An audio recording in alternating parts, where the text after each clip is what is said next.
सगळ्यांना नमस्कार. मी निलेश दीक्षित गेल्या 7-7.5 वर्षापासून संचय ॲग्रोला जॉईन आहे. सुरुवातीला संचय ॲग्रोचा जर अनुभव बघितला तर संचय ॲग्रो आणि फक्त आमचा एकच डीलर इतकंच मर्यादित होतं 2019 मध्ये. पण आता मी जॉईन झालो तर मला तर काहीतरी लागलच ना, म्हणजे तिथं बिझनेस लागल किंवा काही लागल तेव्हाच कुठं कंपनी पेमेंट करल. आणि ज्या वेळेस जॉईन झालो त्यावेळेचा म्हणजे तो जो वेळ होती ती म्हणजे थोडी चुकीची वेळ होती माझ्यासाठी. तर अशा वेळेस जॉईन झालं आणि एका डीलर सोबत काम करताना आपल्यासारख्या तिथे अनेक कंपन्या असल्यामुळं कॉम्पिटिशनसाठी होतो. मलाही हे जे प्रोडक्ट होते ते नवीन होते आणि तेव्हा प्रोडक्टची आपल्याकडे रेंज सुद्धा कमी होती. मग जेव्हा तो प्रोडक्ट डीलर आपला रिस्पॉन्सच देत नाही किंवा कुठल्याच प्रकारचं आपलं विकत नाही, तर मग निर्णय घेतला का इथं थांबण्यापेक्षा आपण थोडं दुसरा डीलर बघू. आणि दुसरा डीलर बघितला, दुसऱ्याचा तिसरा झाला आणि जसजसे डीलर वाढत गेले तशी टीम सुद्धा वाढत गेली. आता प्रोडक्टच्या बाबतीत जर बोलायचं झालं, केळीच्या भागात केळी एरियात जो सावदा रावेर किंवा दशनूर एरिया आहे तिथे सरांनी जेव्हा काम केलं, सरांनी मिटिंगा लावल्या, काम केलं, तर 1 ते 2 प्रोडक्ट असे आहे की आजही सर ते प्रोडक्ट शेतकरी मागतात. म्हणजे 8 वर्षापासून आता मागच्याच वर्षीचा एक अनुभव असा होता की त्या शेतकऱ्याचा फोन आला आणि साहेब, शेतकरी म्हणत होता की साहेब मला प्रोडक्ट लागते. म्हटलं काय लागते? तर ते डीप ॲक्शन लागतं म्हणे.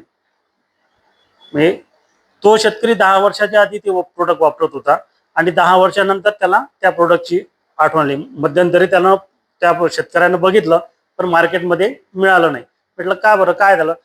तर तो शेतकऱ्याचं म्हणणं होतं की साहेब, मी जेव्हा जेव्हा डीप ॲक्शन वापरलं तेव्हा तेव्हा जी झाडाची ग्रोथ होती खालीवरपणा, तर तो संपूर्ण भरला. तर मला तीच कंडिशन आज दिसते आहे, तर मला ते प्रोडक्ट लागतं. मग त्या प्रोडक्टला मी त्या शेतकऱ्याला हे करून दिलं, अवेलेबल करून दिलं आणि ते वापरलं. म्हणजे सांगण्याचं तात्पर्य असं की आपल्या प्रोडक्टमध्ये इतकी म्हणजे ताकद आहे तर जोही शेतकरी आज वापरत असेल तर तो पुन्हा कधीतरी मागणारा, म्हणजे त्या शेतकऱ्या त्या प्रोडक्टला, क्रॉपला जेव्हाही त्याची अडचण वाटेल तर ते वापरणारच आहे.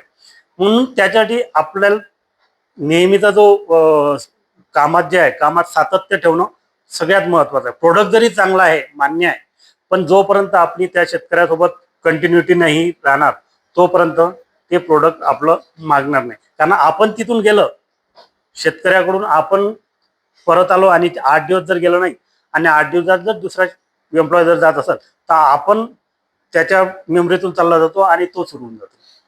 म्हणून आपण जर नेहमी त्या शेतकऱ्याच्या कॉन्टॅक्टमध्ये राहिलं किंवा फोन केला किंवा कुठल्याही मीडियाच्या माध्यमातून जरी राहिलं तरी तो आपलं प्रत्येक प्रोडक्ट आठवणीत ठेवल्या जातो. आणि काम करण्याच्या पद्धतीतही आता दिनेशला सांगितलं, रमेशला सांगितलं, सुंदरला सांगितलं होतं, एरिया भरपूर आहे. एका तालुक्यात 60-70 गाव आहे. मग 60-70 गावात आपलं काहीच काम नाही, काहीच काम नाही. फक्त तुम्ही 8 ते 10 गावं घ्या, पण 8 ते 10 गाव घेताना चार्ट करा. सोमवार, मंगळवार, बुधवार, सोमवार ते शनिवारपर्यंत.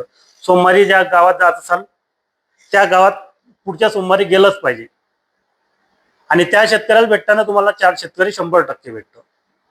आणि आता तर आपल्याकडे मोठी रेंज आहे. रेंज असल्यामुळे शेतकऱ्याला तुम्हाला फेस करण्यात किंवा त्याला 100% रिझल्ट देण्यात कुठलीही अडचण आहे आणि 100% रिझल्ट येतो. फक्त कामात आपलं जर नियमितपणा असेल, कंटिन्युअर फील्ड असेल तरच या गोष्टी शक्य आहे. ओके.